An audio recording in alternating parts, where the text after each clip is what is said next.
My brother secretly took out a loan in my name. My parents told me to pay it and keep quiet, but when I reported it as fraud, they gave me an ultimatum. Drop it or you're out of the family. My response: enjoy your golden boy, I'm out. I still remember the exact moment my world came crashing down. I was sitting in my small apartment, having my first cup of coffee that Saturday morning, enjoying the rare tranquility of having no obligations that day. My phone buzzed with an email notification. Your payment is overdue. Please remit $3,572 immediately to avoid penalties. I frowned, feeling my heart skip a beat. I didn't have any loans. I wasn't overdue on any payments. Hell, I was the kind of person who paid off their credit card the moment I used it just to avoid debt. I opened the email and read it again. It was from a bank I didn't recognize, linked to a loan I'd never applied for. First, I assumed it was a scam, but then I noticed the details: my name, my address, even my social security number. This wasn't a phishing attempt, it was real. A wave of cold washed over me as I dialed the bank's customer service number. The woman on the other end was polite but firm.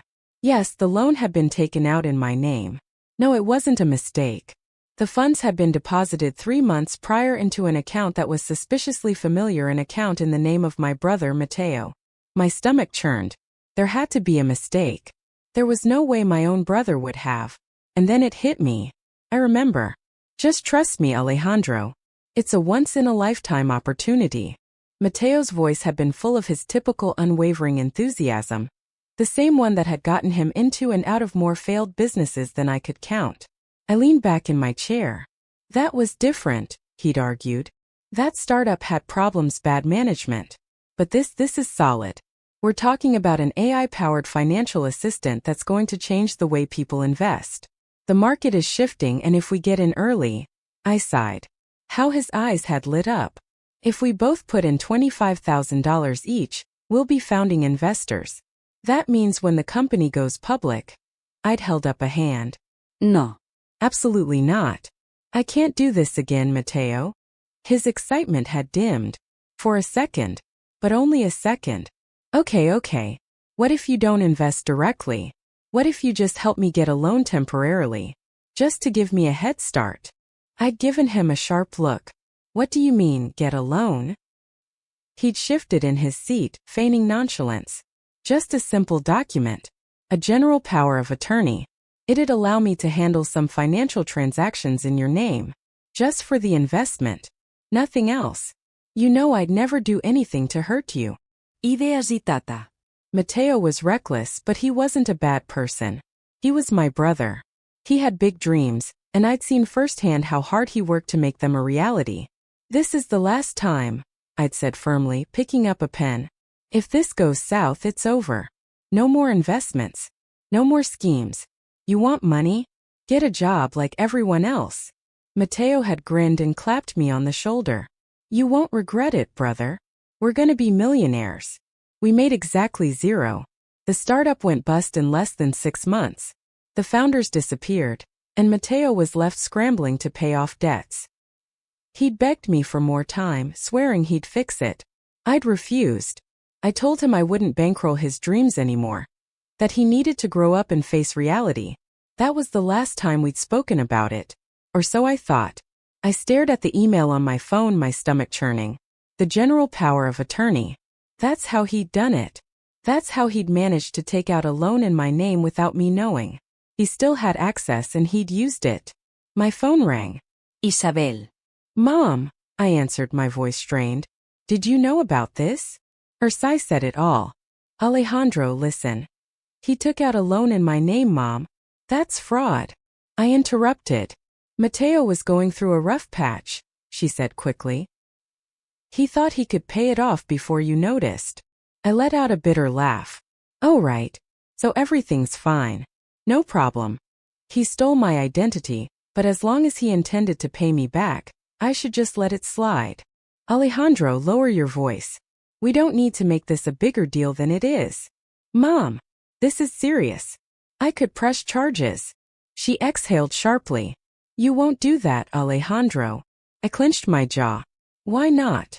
Because if you do, you'll ruin his life. You'll ruin our family's reputation.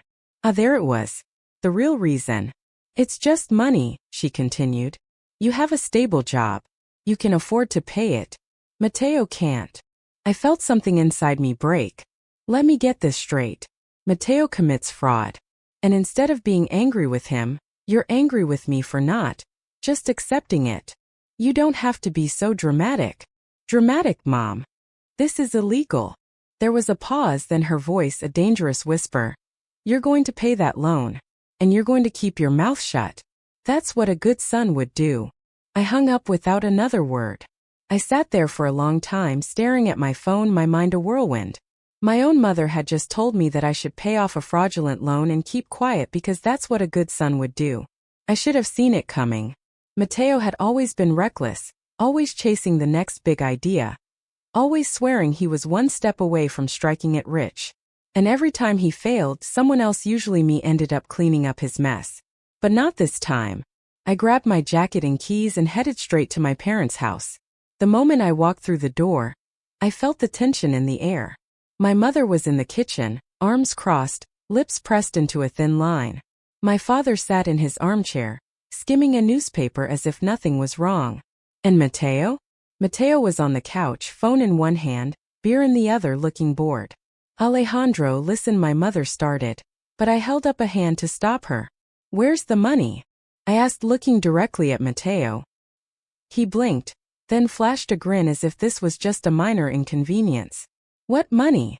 The loan. The one you took out in my name. Where is it? He let out a scoff. Relax, man. It's not like I lost it all at a casino. I clenched my fists. Then where is it? He shrugged. It went to a business investment. Same as last time. You know how it works. I cut him off. No, Mateo. I know how it doesn't work because every time you lose it all. So tell me, where is my money? He leaned back on the couch, taking a sip of his beer. Chill out, Alejandro. I just need a little more time. The deal is still on. A little more time? I repeated, laughing bitterly. You lied, Mateo. You stole from me. And you expect me to be patient. It's not like you're in financial trouble, he muttered under his breath. I saw red. You think because I work hard, because I have a stable job, I should just accept this? That it's my responsibility to fix your mistakes. Alejandro, lower your voice, my father interjected, finally looking up from his newspaper. There's no need to make a scene. I turned to him, incredulous. A scene? You think I'm making a scene? Dad, are you listening to yourself? You're protecting a con artist just because he's your son. What about me? Newsflash, I'm your son too. Mateo just made a mistake, my mother said with forced calmness. It's not worth destroying the family over this. I let out an empty laugh. Destroying the family? That's rich. Mateo destroyed this family years ago. But you keep pretending he's some misunderstood genius. My brother scoffed. Always so dramatic. That's it, I said, a chilling calm settling over me. Fix this yourself, Mateo. He blinked. What? You heard me. This is your debt. Not mine. Not Mom's or Dad's. Yours. You're going to pay it, or you're going to face the consequences. My mother stiffened. Alejandro, please, I turned to her. You had the chance to do the right thing, and you chose him. So now I choose me. Mateo leaned forward, his smirk finally disappearing. Whoa, whoa, whoa. What are you saying? I took a step closer. I'm saying I'm not paying that loan. I'm calling the bank first thing Monday morning and reporting it as fraud. You can explain yourself to them. His face paled. Alejandro, come on. You don't want to do that. Actually, I said, picking up my keys, I do. Very much. Then I walked out, slamming the door behind me. I barely made it through the night without breaking something. My mind wouldn't stop replaying the conversation. The way my parents had defended him like he was a helpless child. The audacity of it all. But nothing had prepared me for what would come next. The next morning, I drove straight to Mateo's apartment. I wasn't going to wait. I wanted answers. When he opened the door, he looked way too relaxed for someone who just committed fraud. He was in sweatpants, drinking coffee, phone in hand. Alejandro, he said with a smirk. You're up early. I brushed past him, entering the apartment. We need to talk. He sighed dramatically and closed the door. Let me guess about the loan. I clenched my jaw. Absolutely about the loan. You stole from me, Mateo. You took out a loan in my name and spent the money. You are going to fix this. He exhaled as if he was already bored with the conversation. Oh, come on. It's not that big a deal. I took a step closer. Not that big a deal? You put me in debt without my consent. I've already contacted the bank. They're investigating. And then it happened. Mateo didn't panic. He didn't stammer and try to explain. Instead, he leaned against the kitchen counter and smirked. Let them investigate, he said, taking a sip of his coffee. I frowned. What are you talking about? He chuckled and shook his head as if I didn't understand. Alejandro, Alejandro, Alejandro. Remember that power of attorney you gave me? I froze. Mateo saw my reaction and let out a laugh. Oh, now you remember, huh? You signed a legal document giving me power to handle financial transactions in your name. Technically, I didn't do anything wrong. My stomach turned to stone. You abused that power, Mateo. He shrugged. Call it what you want. The fact is, I had legal permission to take out that loan. So go ahead, report it. See how far you get. I felt as if the floor had opened beneath me. Are you serious right now? I asked, my voice deathly quiet. He grinned smugly. Look, I intended to pay it back. It's not my fault the investment didn't work out. I could barely breathe. So that's it? You're just going to get away with this? Leave me with your debt.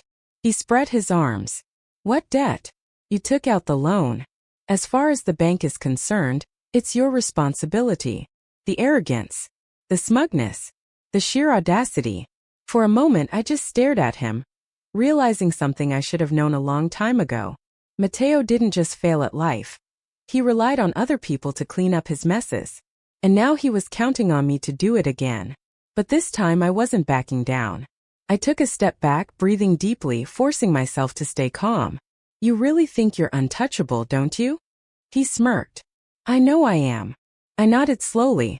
We'll see. Then I turned and walked out. Because if Mateo thought I was going to roll over and accept this, he was dead wrong. I drove back home, gripping the steering wheel so tight my knuckles turned white. Mateo had just admitted to everything, and he still wasn't afraid. He felt no remorse. He truly believed he'd beaten me. But he'd made a mistake. He underestimated how done with him I was. As soon as I got home, I pulled out every document I had. My old emails. The original power of attorney. Every message he'd sent me about that investment. I started researching fraud cases, reading about legal loopholes, making a list of every possible way I could make him pay for this. This time wasn't going to be like the others. This time Mateo was going to learn. The next evening, I got the inevitable call. My mother. Alejandro, she sighed as soon as I answered, already sounding exhausted. We need to talk. Do we? I asked, keeping my tone neutral. Yes, she snapped. Come to the house. Now. I could have said no. I could have just hung up. But I wanted to have this conversation. I wanted to look them all in the eye when I told them exactly what was going to happen. I walked into the house, and it was like I walked into an intervention. My mother sat at the dining room table, my father beside her, arms crossed, and Mateo, of course, was lounging on the couch as if he had nothing to worry about. Dinner's almost ready, my mother said, her tone too casual. I didn't sit. I hadn't come to eat. She pursed her lips. Alejandro, you're making this bigger than it needs to be. I let out a dry laugh. I'm making it bigger? Mom, Mateo stole from me. Alejandro, it's not that much money, my father interjected, waving a dismissive hand. Let's not make a fuss over a little bit of money. I couldn't believe what I was hearing. A little bit of money? Are you joking? My mother sighed dramatically. Look, we talked to Mateo, and he's going to pay you back. Mateo let out a laugh. Eventually. I shot him a glare before turning back to them. No, he's not. And you know it. Alejandro, my father said, his tone pleading. We can cover it. We'll pay the loan. And you can just put this all behind you. I clenched my jaw. Again, they were going to bail him out. My mother leaned forward. Just let it go, sweetheart. We're family. Family. I shook my head. Family doesn't do what he did. Come on, Alejandro, my father pressed. It's not like he robbed you blind. He did. I cut in coldly. Mateo rolled his eyes. God, you're so dramatic. I turned to him, stepping a little closer. You think this is a game, don't you? You think you can keep using people, and there will never be consequences. Relax, man, he said with a smirk. You can't do anything. I had authorization. As far as the bank's concerned, the loan is in your name. So yeah, call the cops. Report me. Do whatever you want. It's not going to go anywhere. I leaned in slightly, just enough so he could see the fury in my eyes. Watch me. For the first time, his smirk faltered. I turned back to my parents. And if you think I'm going to be the good son and just fix everything this time, you're dead wrong. Alejandro, my mother warned. No. I snapped. Enough. I've let him get away with this for years. I've let you make excuses for him. I've let you guilt me into fixing his problems. But this time he crossed the line. My father sighed. So you're going to ruin your own brother's life? I stared at him. No. He ruined his own life. Not me. I'm done saving him. Mateo scoffed.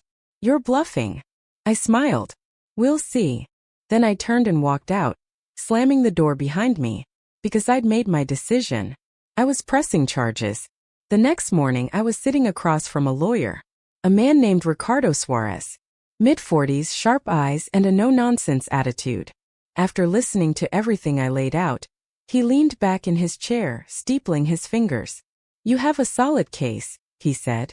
Your brother may have had power of attorney, but the way he used it, taking out personal loans without your direct consent, could be considered financial abuse. If we push hard enough, we could even argue fraud. He exhaled slowly, letting the reality settle.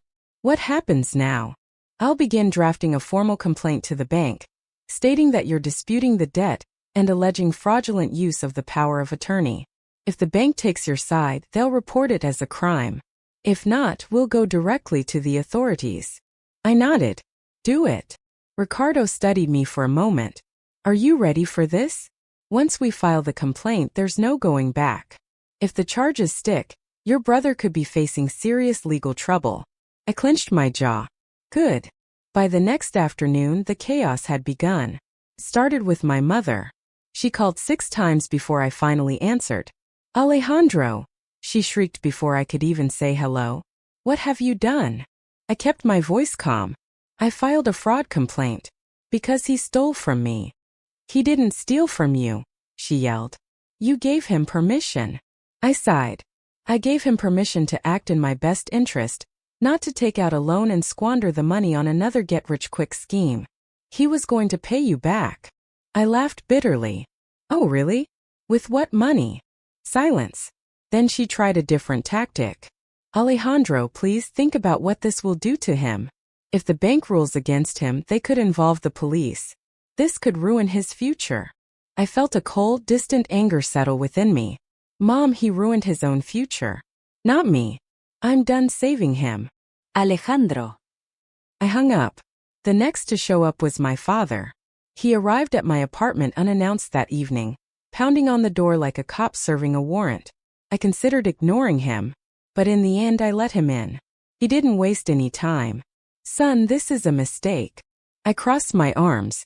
No, Dad. The mistake was letting Mateo get away with this for years. He sighed. The bank called your brother. They froze the loan while they investigate. Good. You need to drop this, he said, his voice low and serious. If you don't, this is going to escalate. The bank could turn this into a full-blown criminal case. Again, good. He exhaled sharply, his hand clenching on the table, making it jump. Enough. My voice was like ice. Stop making excuses for him. He's a con artist, and I'm going to make sure he faces the consequences. My father looked at me with hardness. Are you really going to do this? Destroy your own family? For money? I laughed bitterly. No, Dad. Mateo destroyed this family the moment he decided to take advantage of me without a shred of guilt. My father sighed, rubbing his temples. All right. We'll pay the loan. Just drop this before it gets any worse.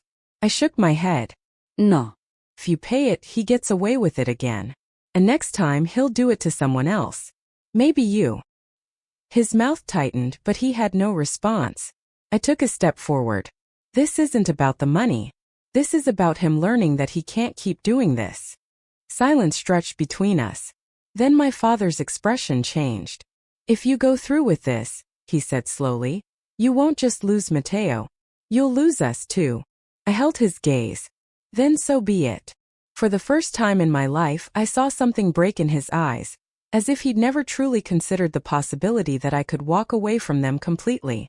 Leave, I said quietly. He hesitated for a moment, then turned and left without another word. That night, I received a single text from Mateo. You really think you won, huh? This isn't over. I stared at the screen, my jaw clenching. No, it wasn't over. But it would be soon, because I'd finally stopped playing his game. The next few days were a blur. My phone didn't stop ringing. Calls from my mother, my father, even some extended family members who'd magically decided to care now that things were getting serious. I ignored most of them. Then the official letter arrived. The bank had finished their preliminary investigation. They determined that Mateo had abused the power of attorney for personal financial gain. The loan was frozen pending legal action, and the case was referred to the authorities. I sat in silence for a long time, staring at the letter. It was happening. Finally, Mateo was going to face real consequences. The next time I heard from him, it wasn't a text message. It was a hard knock on my door. I opened it to find him there, breathing heavily, eyes wild. He looked different, less arrogant, more desperate. You think you won? He spat as soon as I opened it. You think you're better than me? I crossed my arms. I don't think I'm better than you, Mateo. I just know I'm not a criminal. He let out a bitter laugh. You're ruining my life over a little bit of money. You stole from me, I said, my voice quiet but firm. You lied to me, and you don't even feel remorse. I was going to pay you back, he yelled. You didn't have to take this so far. You weren't going to pay me back, I said, my voice calm but firm. You were going to keep putting it off. Keep making excuses. Keep hoping someone else would fix your mess. Like always. He clenched his fists. Mom and Dad are furious with you. They said if you don't drop this, you're out of the family. I exhaled slowly. Then I guess I'm out of the family. His mouth opened then closed. He looked genuinely surprised, as if the idea hadn't even crossed his mind. You serious? He asked, his voice lower now, his whole demeanor shifting. You're a fool, you know that. I tilted my head. You robbed me, and I'm the selfish one. Mateo frowned and took a step closer. You're going to regret this. I smiled coldly. No, Mateo. You are. And then I shut the door in his face. A week later, the real fallout began. Mateo was officially investigated for financial fraud. His bank accounts were frozen. His credit was ruined. The loan, now deemed fraudulent, was removed from my record. But it didn't just disappear. Mateo was now responsible. My parents called one last time. Alejandro. My mother's voice was weak, trembling. Please. He's facing real charges. They can arrest him. I didn't answer. He's your brother, she pleaded. We're your family. I took a deep breath. No, Mom. You made your choice. You chose him. And now you can live with it. There was a long silence, then in a small broken whisper she said, So this is it? This is it. I hung up. Mateo took a plea deal. He avoided jail, but he ended up with a massive debt and a black mark on his record that would follow him for years. He never spoke to me again. My parents tried to contact me at first, but when they realized I wasn't coming back, that I wasn't going to budge, they finally stopped calling. It should have hurt. It didn't, because for the first time in my life I was free, and I would never look back.